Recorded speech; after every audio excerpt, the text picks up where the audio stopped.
What is up, everyone? It's Quinn here, and in this video I'm going to be going through my Week 5 running back start sit video, so talking about every single Week 5 matchup, listing every fantasy relevant running back as either a start, fringe option, or a sit. Typically, the starts are going to be like your RB1s, the running back 2s, just the guys you feel pretty confident throwing into your lineup. Fringe options, maybe they could slide in as like your flex. In RB3, that's kind of like the fringe range. And then sits are players you prefer to keep on your bench. The bars to kind of get into like the start category in the fringe area could be a little bit lower this week because we do have bye weeks for the first time. So we have the Browns, Chargers, Seahawks, and Buccaneers all on bye. So definitely some fantasy relevant running backs that are just kind of out of the picture here in Week 5. If you guys enjoy the video, hit the like button, subscribe to the channel. Any questions, drop them down below. I'll make sure to get back to as many people as I can. And then I'll also have my wide receiver, quarterback, and tight end start sit videos out today also. So stay tuned for those. But let's jump into the first matchup. We have Thursday Night Football, Chicago Bears going up against the Commanders. And this Bears backfield is pretty interesting here because this was a pretty close split between Khalil Herbert and Roschon Johnson through the first 3 weeks. I think a lot of people, including myself, expected that to kind of continue. Maybe you see Roschon Johnson take over at some point in the season just because he's the younger option, could kind of continue to build on his role. But then in Week 4, we see Khalil Herbert just dominate the opportunities, the usage. He had a 78% snap share, 65% route participation, 18 carries, 5 targets. So if he's able to maintain that role, he's definitely a very solid option. The problem is that this could easily just flip back to a committee. It's possible they were just kind of riding the hot hand. They went up early, didn't want to change anything up, and just rolled with Khalil Herbert. So I have him as a fringe option because of that uncertainty. If he was locked into that same workload from last week, he would be a start as like an RB2, but I just don't think there's anything guaranteed there. So I have Khalil Herbert as a fringe option, Roschon Johnson as a sit. For the Commanders, really nothing's changed in this backfield. Brian Robinson continues to be a very solid start, a very solid weekly RB2, and then Gibson, just not super relevant. Also a tough matchup here against the Bears because they're probably going to be ahead. I think they're 7-point favorites in this game, so it's not like he's going to be getting that garbage time work either. Now shifting over to the Sunday slate of games, going to start it off with the Jaguars taking on the Bills. Even though Travis Etienne is coming off a down game in Week 4 in London, the usage is still great for him. I would not shy away from firing him up as a very strong running back 1. Then on the other side, we have the Bills backfield, and there's kind of some interesting developments going on here. So through 3 weeks, James Cook had been a really solid option. The only thing he was kind of missing out on was the goal line work. Didn't get into the end zone in the first 3 weeks. He would drive him down the field, and then they would take him out. Like once they got into the red zone, got near the goal line, he'd be out. They'd throw in Latavius Murray or Damian Harris. He was actually in on the 2 goal line snaps that the Bills had in this game, which led to him scoring his first touchdown of the season. But even though he got in on those goal line snaps, he didn't play on third downs, and he was out-snapped in the 2-minute drill snaps. So he gains some touchdown upside, loses some potential receiving work. The usage honestly seems weird because I think it kind of makes sense why he's not in on the goal line, and then I think it makes sense why he's getting the receiving usage. That's kind of more of his strong suit. So we'll see if this was just like a one-off game with that type of usage. Obviously, the touchdown upside is nice. You'd also like him to keep that receiving upside, but we'll see how it shakes out. I still think he's a very strong start. And then sitting Latavius Murray and Damian Harris, but it does seem like Latavius Murray is kind of separated as like the RB2 there. Now shifting over to the Texans Falcons game, starting it off here with Dameon Pierce. He had a decent fantasy day, but this was another inefficient game on the ground. Only a 36% route participation, so really nothing has changed like in terms of his usage. He's going to have a strong weekly workload on the ground. The receiving work's probably not going to be there. And this is a tough matchup going up against the Falcons. We just saw them shut down Travis Etienne. They've allowed the second fewest fantasy points to the running back position. And then this Texans O-line is just still banged up. I do think Pierce will be a better option later on in the season once that O-line can get healthy. But right now, I don't think he's much more than a running back 3 at this point. On the other side with the Falcons, Bijan Robinson didn't have like an insane fantasy day. But if you were watching that London game, he is just an insanely fun player to watch. Every time he touches the ball, it feels like a big play is going to pop off. And, touches where he should lose a yard or get no gain, he always manages to turn it into something. So you continue to fire him up as a high-end running back 1. And then going to be sitting Tyler Algier Probably going to be a competitive game here going up against the Texans. Not a game where I think they're going to be able to run it a million times to kind of seal it out. So Algier is going to be a sit for me here. Bijan Robinson is just clearly the better running back in that room. Now moving over to the Panthers Lions game. For the Panthers here, Miles Sanders' usage had been pretty solid through 3 weeks. Unfortunately, now it seems like he's dealing with a groin injury, and they're kind of having him play through it instead of just sitting him out. So he was clearly limited with that injury. He logged one more carry and one more target than his backup, or now like committee mate, Chuba Hubbard. But we also saw Chuba Hubbard play more snaps and run more routes than Miles Sanders. So this was pretty much like a 50-50 split. We did see Miles Sanders take the more valuable touches. He got both the goal line snaps and then also the 2-minute drill work. See, if Miles Sanders was healthy, locked into that starting role, he'd be a start for me. But if this is going to continue to be like a 50-50 split, I still think Sanders is the better option because he's getting those important touches. But on an offense that's not great, like he's definitely not like a surefire locked-in start if he's not getting healthy. So he will be a fringe option for me.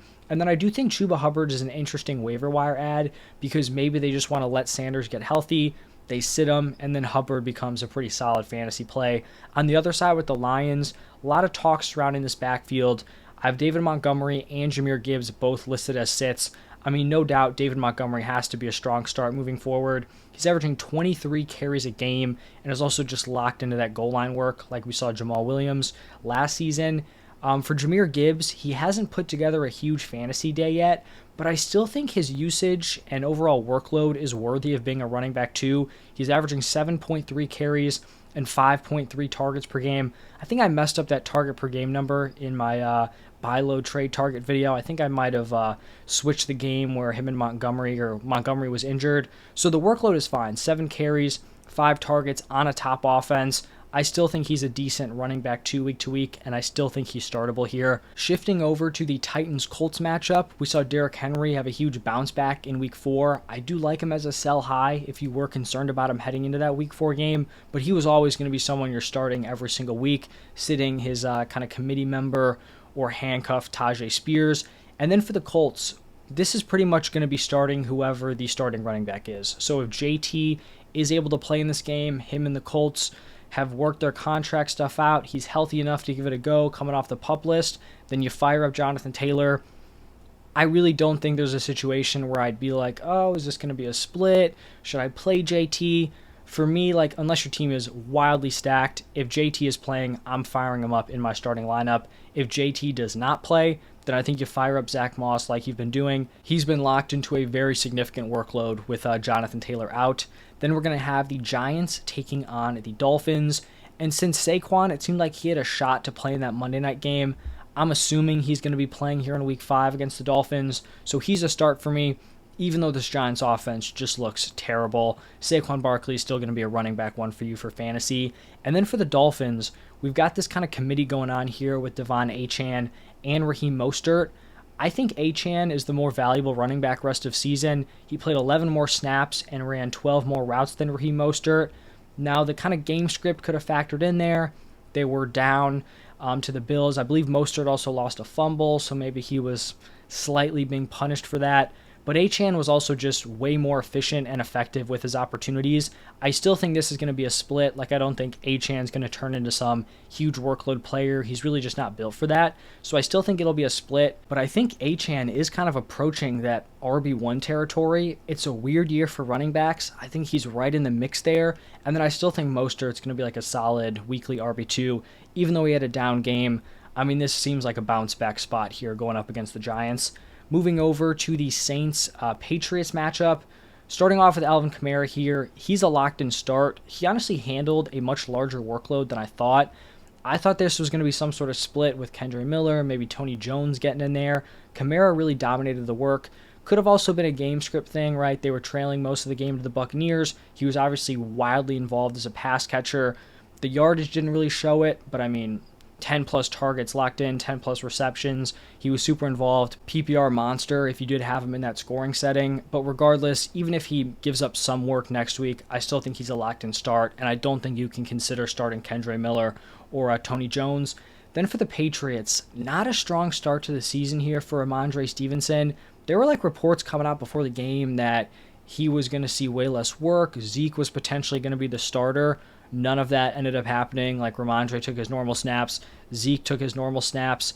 The Patriots offense just has not been good. So I think you still fire up Ramondre Stevenson as a start, but it's just a little bit concerning that this offense really cannot get a lot going. Obviously, it was a tough matchup against the Cowboys, but still not ideal moving forward. And then sitting Zeke as their running back 2. Then we're going to have a divisional matchup between the Ravens and the Steelers. A lot of fringe options in this matchup here. So for the Ravens, I have Gus Edwards as a fringe option. He was the clear leader in that backfield in week 4. He had a 69% snap share, 65% route participation. He took 14 of the 20 running back carries. There's no guarantee this sticks. Like Justice Hill was coming back from injury. Maybe Justice Hill starts to eat into that workload again. But I mean, with all the other, or with the 4 teams on bye, most of them with relevant running backs, I do think he's like a desperate play in your lineup if you really need it. Have some of those guys on bye. And then kind of a similar story for the running backs with the Steelers here. We actually saw Najee and Jalen Warren play the exact same number of snaps and run the exact same number of routes. This offense as a whole has just been really brutal. Even with Jalen Warren not getting into the end zone, he has still actually been a mid-tier running back 3 in points per game, so pretty much like the definition of this fringe territory. Obviously, you'd probably prefer like a wide receiver 3, but who knows where your situation is with the bye weeks. Najee, I mean, has been completely brutal from where you drafted him. His workload on the ground has still been fine, but it's been incredibly inefficient. He's not super involved as a pass catcher. You would expect him to get the goal line work.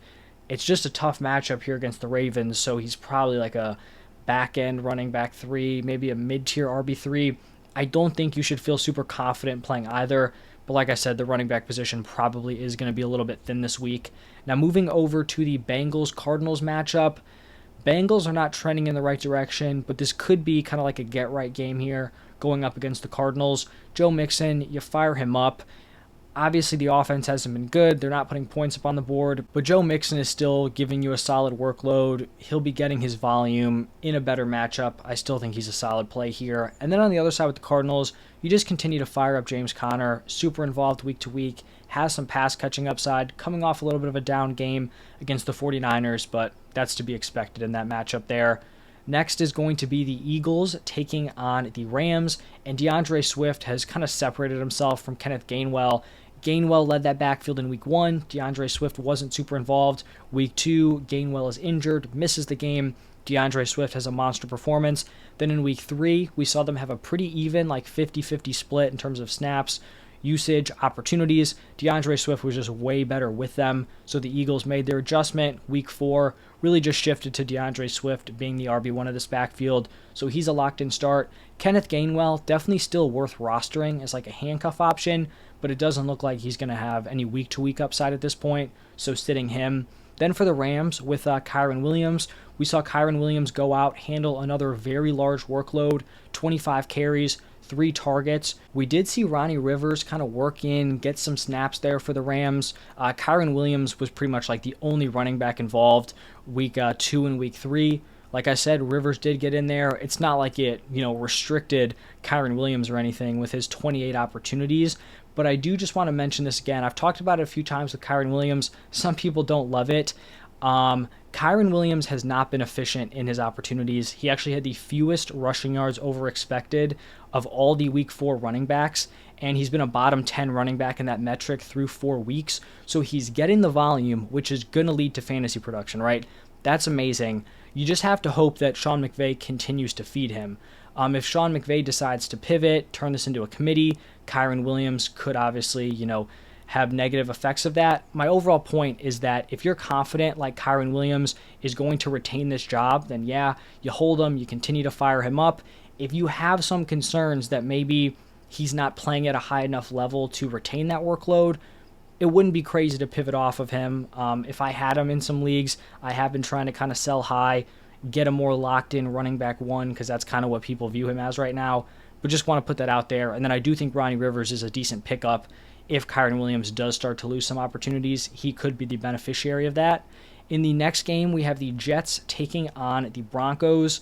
And I originally had Breece Hall as a fringe option. He had a very underwhelming, or another just like underwhelming game in week 4.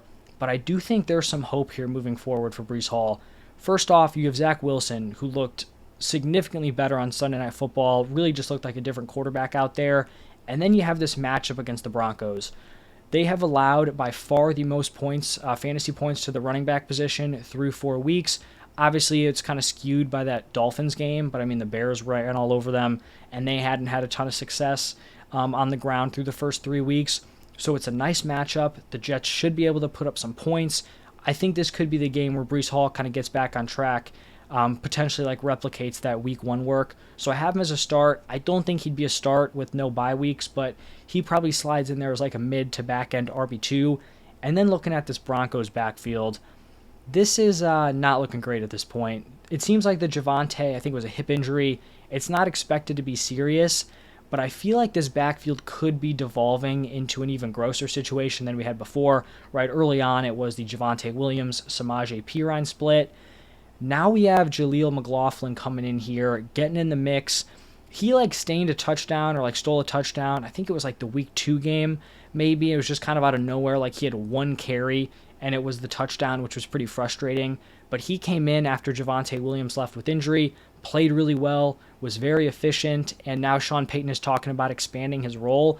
So if this starts turning into like 33%, 33%, 33%, it's going to be gross moving forward. At this point, I'd have all these running backs as sits.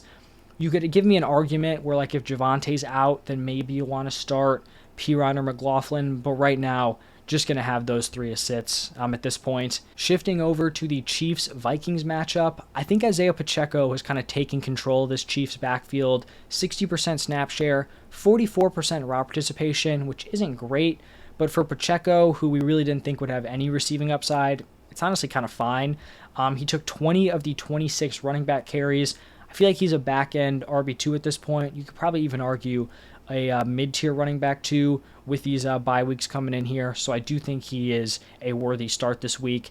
Then we're going to have the Vikings, and we saw Madison kind of maintain control of this backfield, even with Cam Akers making his debut with the Vikings. 69% snap share for Alexander Madison. He took 17 of the 22 running back carries. I do think Akers could eat into that workload that kind of talked about right in the hot hand, but I do think Madison had to have the leg up just being in the building, being in that offense. But obviously Alexander Madison's going to be the better play right now. I think he's a fringe option, RB3. Cam Akers, maybe he starts to eat into it, but right now he is definitely going to be a sit for me. Then we are going to have probably the best game of the week, or at least one of the best games of the week. Cowboys taking on the 49ers. This one's pretty simple. You fire up Tony Pollard, you fire up Christian McCaffrey, 2 workhorses on top offenses, both locked in starts. And then for the final game of the week, Packers taking on the Raiders. For the Packers, Aaron Jones had a pretty underwhelming return in week 4. He was limited. The Packers offense kind of struggled throughout that game. I think you fire him up as a start. This was a long kind of week and a half off because they had that Thursday night game, then going to play on Monday night. I like Aaron Jones as a start. With Aaron Jones back, got to be sitting A.J. Dillon. And then for the Raiders, Josh Jacobs had the usage through 3 weeks. He just didn't have the production. Finally gave you a solid fantasy day. So you continue to fire him up as a running back 1. That is going to wrap it up for all 16 week 4 matchups. If you guys enjoyed, hit that like button. Check out the other start-sit videos. Any questions, drop them down below. And thank you as always for stopping by, and I will see you in the next one.